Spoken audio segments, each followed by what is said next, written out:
waxayna tababar socotay magacaabis uu sameeyay ra'iisul wasaaraha xukuumadda Jamhuuriyadda Federaalka Soomaaliya markii uu arkay qodobada 99aad iyo 100aad ee dastuurka ku meel gaarka ee Soomaaliya markii uu arkay go'aamada heshiiskii 27kii May 2021 qodobkiisa saddexaad ee hanaanka xalinta khilaafaadka gobolka Gado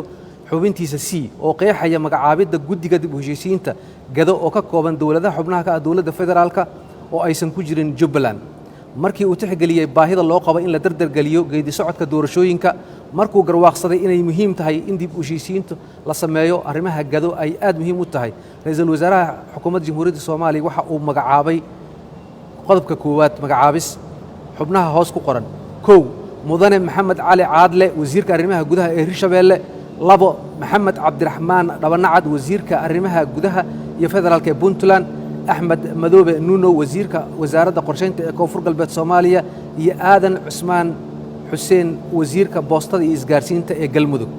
قلب كلابات حبناها جودية وحال فريا إن سيد دقة أي وهو الجران ونب اللابان الرمها دبوشيسين تا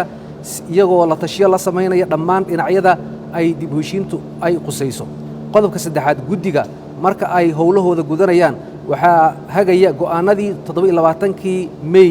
labada kun 2020 qodobkiisa saddexaad qodobka ugu dambeeya oo ah qodobka shanaad xeerkan wuxuu dhaqan galayaa marka uu saxiixo ra'iisul wasaaraha xukuumadda Jamhuuriyadda Federaalka Soomaaliya waana uu saxiixay wabillahi tawfiiq